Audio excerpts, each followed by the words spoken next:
I'd like to thank, the host here. They've been in business for over 20 years.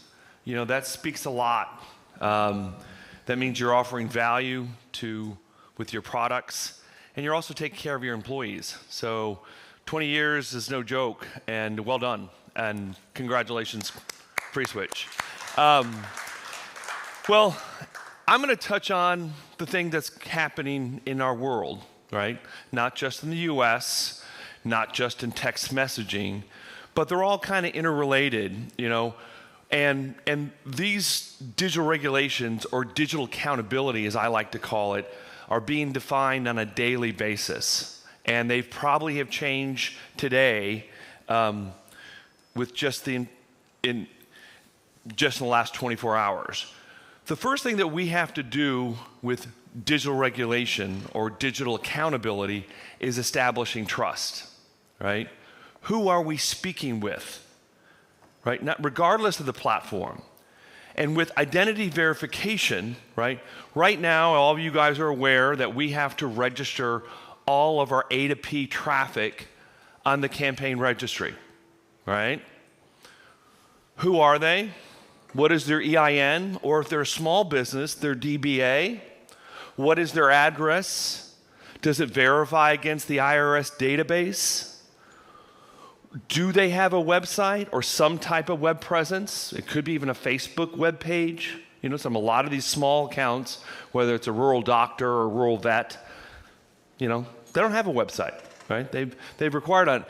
So we have to do all this identification, and then it's vetted. We have to pay a vetting fee. And then once they're verified, but these other guys don't have to do it, right? WhatsApp doesn't have to do it. They verify off a cell phone number. Twitter doesn't have to do it. Facebook doesn't have to do it. Texting does. It's 100% required, or messages will get blocked on all networks, right? So if you don't follow the campaign registry, you don't verify, you don't submit them, you don't have a campaign ID, you will get blocked or fined theoretically. These other media sources, it's optional. Sure, you can get a blue check mark, right? But I can pay for a blue check mark and be you, right? Now, Facebook actually has a bit more. They look at the overall brand, if you will, the amount of searches, are they a legitimate brand, but you have to be big enough to do this. But this is all optional, right? So with text messaging, we're required to identify who our customers are. We have to KYC. We have to know our customers. They don't. And we've got message accountability, right? An application-to-person text messaging, we're accountable for our content. Does their URL match their brand? Are they sending spam? Each campaign can only have 5 variables, right? And does the brand match does the content match with what they're registered for? These other media, we're accountable for all of our traffic. Pretty much anything goes, other than hate speech. Although we're starting to see some lawsuits in the EU with regards to X or Twitter and some other things for holding some of these people accountable. But how did we get to this spot, right? Well, mankind doesn't really change much, right? History repeats itself. Text messaging's been around a lot longer than those other platforms. It's been around since 1992, and there's the first text message that says Merry Christmas. So how did we get here? Why is there this discrepancy? And what's the data difference, right? Is there a data difference between a text message and a WhatsApp message? Not really.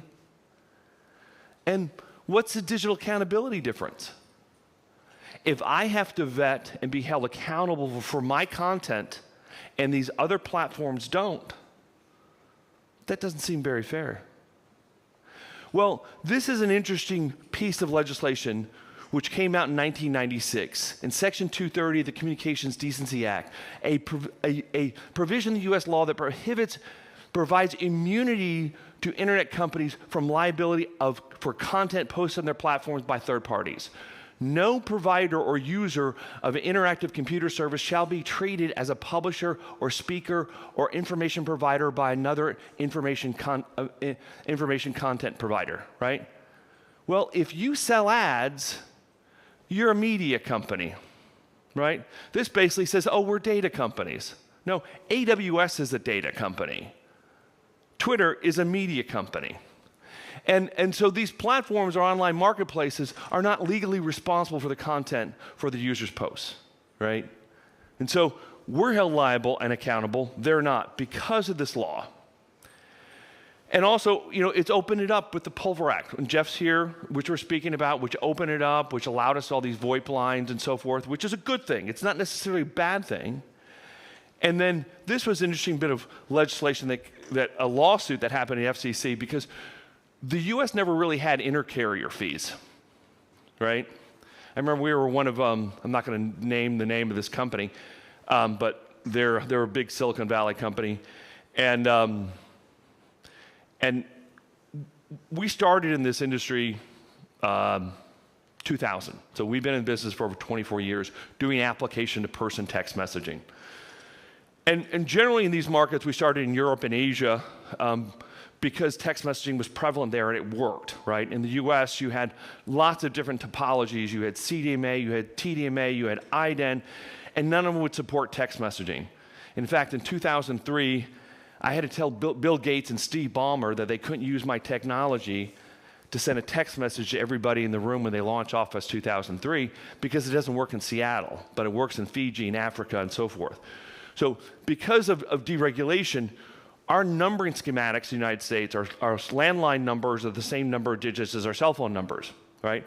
And early on, these numbering plans, the carriers used to charge people to receive calls, to receive texts, to place calls, to send a text, and so forth. So the lawsuit basically said, hey, you can't charge us to send a text message on your network when you're charging the recipient and you have the sole short code business. They won, and that's why the intercarrier fees didn't really exist until the campaign registry. So this is kind of a history of how we got here, right? And there is legislation, there is compliance, there is accountability, and it's happening globally, right? And they're all different variances. People are taking different approaches. Let me go back. Hold on a second. Australia, for instance, we've submitted recommendations to the ACMA, and they're going to be doing, well, the proposal is to be doing number-based accountability. So IoT will have a different numbering range versus A2P versus VoIP numbers versus person-to-person voice numbers, right? That seems like a reasonable approach. Canada is going to be implementing a similar type of registry. The UK has implemented some legislation around financial services and logistics only, where you have to be registered with Ofcom to do that. The UAE is implementing something. India actually has blockchain up and running, so you can go on there and see who owns that cell phone number, right? Which is interesting. Singapore had, in these GSM-only countries, you can specify the originating number to be alpha characters or another number. And a spammer got in and stole like over $100 million from their constituents. And the Singaporean parliament obviously cracked down and set up some pretty stringent requirements if you are changing the message header and so forth with proving your identity and so forth. Costa Rica is an interesting market. They've put all of their cell phone numbers with the central bank.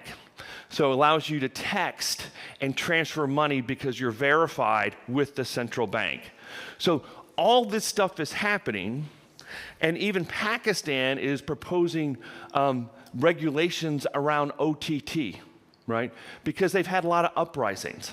You know, in the UK, they had uprisings just recently Mr. Musk posted a false front page story of the Daily Mail about people being rounded up. And it's caused tons of chaos and harmed people and so forth. And they're looking at, fining Twitter or X, anywhere between 6 to 10% of their revenues. So all this is happening with digital regulation. It's changing on a daily basis. And it's also interesting because we get into the conversation of who controls the data, right? Well, WhatsApp is a publicly traded company owned by Meta. Facebook, obviously, is Meta. They do have an advisory board, and they do listen to them on occasion when they want to. But remember, they're media companies. They sell ads. So the more salacious a story is, or vitriol a comment is, the more comments they get, the more eyeballs they get, and basically their ratings go up, and they can sell more ads. And the same thing goes with X or Twitter. Now, once this gentleman took over the company, he disbanded their advisory board. And so it is basically whatever he wants it to be. TikTok is owned by ByteDance, and it's privately held. And A2P, or the campaign registry, is owned ultimately by Tata Communications, which is publicly traded, and they're Indian, right? So this brings up a lot of questions about who controls the data. Who are they accountable to? Is it a free-for-all, or maybe that billionaire just doesn't like what you have to say and you're not going to be allowed on their platform? So I'm not going to answer the questions today, but this is what we have to deal with from the text messaging from our world right now. We are responsible, not the carriers, for all the registration. We have to register every company, every customer, all their company information, their message information, their opt-in process, their privacy policy on their website. We have to pay fees, OTT fees. We have to pay a brand fee. We have to pay a vetting fee, and if you don't get approved, you may pay 2 vetting fees. You have to pay a monthly campaign fee, and you have to pay a carrier surcharge, in addition to your CPaaS provider. So this is a lot of work, a lot of hassles. You got to register every customer, update ever-changing fees, right? So if you're going to try to write software around this, at one point T-Mobile was going to charge everybody $50 just to register, and then they got a lot of pushback, and then they blew it off, right? And now T-Mobile wants to fine you $250 if you don't use their network every 60 days. Doesn't seem very fair, but that's the way it is. And you have to educate your customers. And you have to account for carrier limits. So based on your brand and your vetting score is going to limit the number of messages you can send on T-Mobile versus AT&T. And you have to manage that. And then there's also sole proprietor reporting. So if you've got that small vet clinic in the middle of nowhere, you have to do reporting on that. And you have to avoid carrier fines. And this is all very cumbersome because you just want to send text messages, right? It wasn't this big of a hassle 2 years ago. And we're just starting the conversation. So this is no a fact or this is just the start of a conversation about digital regulation and compliance. And this is kind of what we specialize in. But the conversation is going to be broader, and it's going to continue. We've got national security issues. Will that influence the elections? And privacy concerns. So who owns your data? Who's looking at your data? And do they have a right to it? And then what defines a media company? Right? Is it traditional broadcast over the airways? Whether it's a radio frequency or television or cable, but social media isn't. We were our second largest shareholder threatened to kick Google and Facebook out of Australia if they didn't share some of the revenue with the traditional media companies, because we need local media.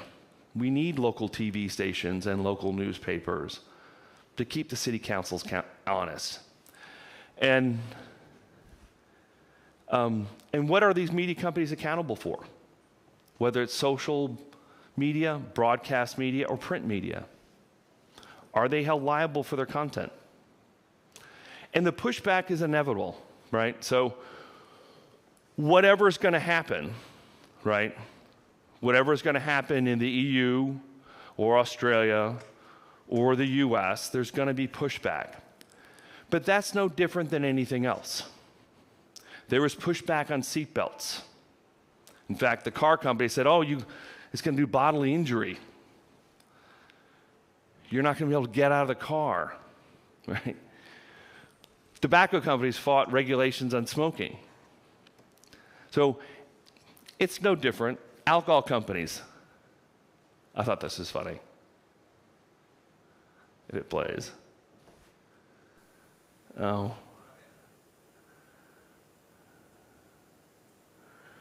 Oh, well, it was a funny TikTok thing. Anyways, does anybody have any questions? Okay.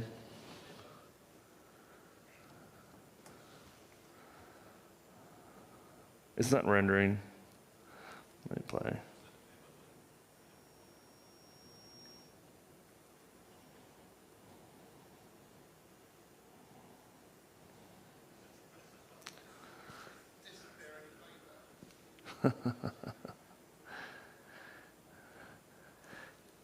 So, does anybody have any questions around this? Not that I'll have all your answers. Good. Who was that? Who did somebody have a question? Yeah, Ah, my favourite question answer. Oh, okay, so I'm scared. This is too much of a hassle. I'm going to go away. Is that the message I'm supposed to take away? No. Text messaging is not going to go away, right? Yeah, but I might. I saw a huge number of hurdles. Should I go away? I mean, it depends if you want to send text messages or not. Oh, all the time. Yeah. So if you're person to person, you don't have to worry about it. But one of the things that we do as a company, Red Oxygen, is we act as a managed service provider. So we help you register your customers. We help you get them compliant. We help invoice them or provide you with the data. Okay, so hassle, our service, take your hassle off your back. Yes. Okay. I mean, we've been doing this for 24 years, and we can deliver through SignalWire, right? Okay. And so I didn't want to bring that up, but yeah, this is a hassle, especially gotcha. for the SMBs. Like if you're writing software for an SMB, the larger corporations are going to have the resources to do this, right? I mean, they're going to have the resources to be compliant. They're going to have the resources. Thank you very much. They're going to have the resources to manage this process.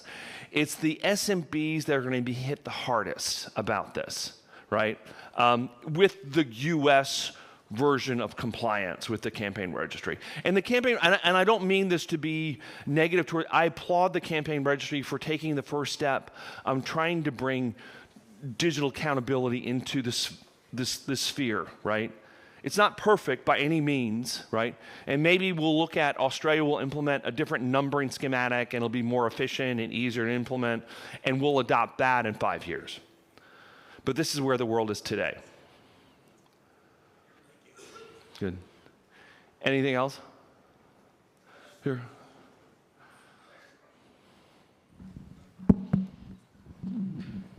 Yeah, I was interested in a clarification on what qualifies as person-to-person versus application-to-person, because like we might have a school system and the teachers want to communicate directly with parents, just back and forth, like basically directly with them, and then there's the front office that wants to send out bulk announcements, and that clearly qualifies as an application-to-person, whereas the teachers might be closer to a person-to-person use case, but I'm getting unclear feedback on which route It's you an have to application go. in person. In fact, we have that directly. We do that now with doctors' offices, with universities, with schools, and so forth. So those are application in person. So unfortunately, you fall under the umbrella, even though it's an individual. Like we have an Outlook client, which allows you to send a text message to an individual in your Outlook address book or Gmail, right? And they can reply back. And we can assign you a virtual number, right? That's just yours, right? So even if you get my business card, it has my virtual number. So you text, it goes to my email. That's one-to-one, but it's still an application. Any of these numbers, right? So it's not, when you go to the T-Mobile store and you get a family plan or individual, they're getting your driver's license and they're getting your credit check so you can pay for the phones or whatever. Those numbers are different than the VoIP numbers that you're getting virtually.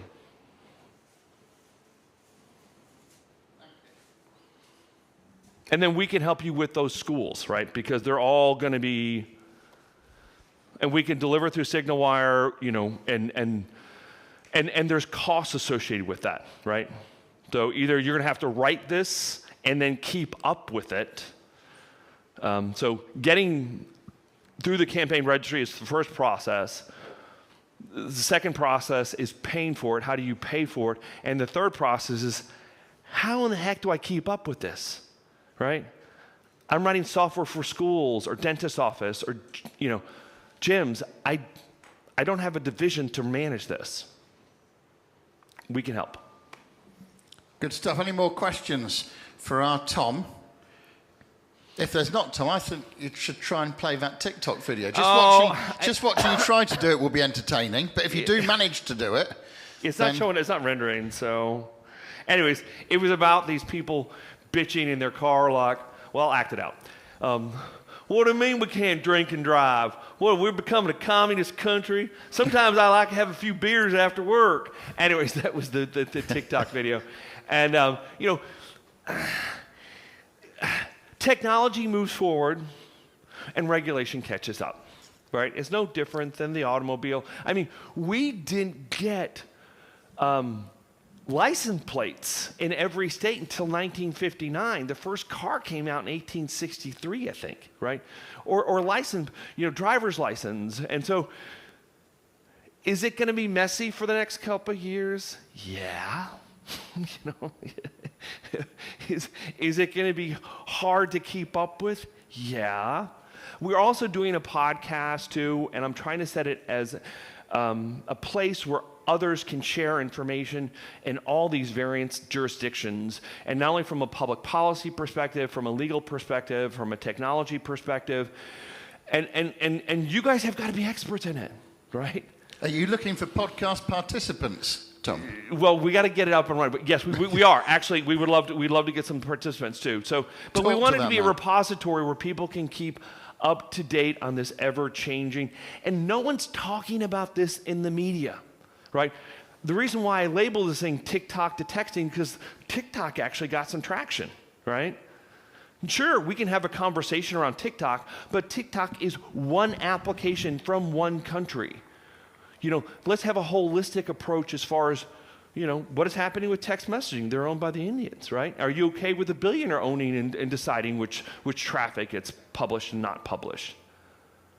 So if we're going to have a conversation, let's have a conversation. But it needs to be a meaningful conversation, not sound bites. Was there any more questions for Tom? Anything else? You seem like... In that case, let's give Tom a big ClueCon round of applause. Thank you. And if you guys need help with this, go to redauction.com. We'll help you with your customers. The podcast will be on TommySheahan.com. We're learning as you guys are learning. We've just been staring at this screen, this space, for 24 years. That's the reason why we get it. And we get it because we started in Australia, and we get the global perspective because, certain things we're going to start. And the Aussies, I think, will do the best because the Aussies look back at the Europeans going, maybe. Or they look at the U.S. going, maybe. Oh, they screwed up. We'll go this way. Oh, they screwed up. We'll go this way. You know, they're very pragmatic. In fact, they were the first country to allow inter-carrier texting between CDMA and GSM because the parliament mandated it. Qualcomm didn't want to do it, but they said, hey, if you're going to offer our services in our country, our constituents have to have the same level of service and quality as a GSM network, as a CDMA network. That wasn't Qualcomm saying, oh, we want to be good. It was like, no, you're going to do it because we told you to. So, anyways, thank you very much. You're welcome, Tom. One more round of applause, that's all.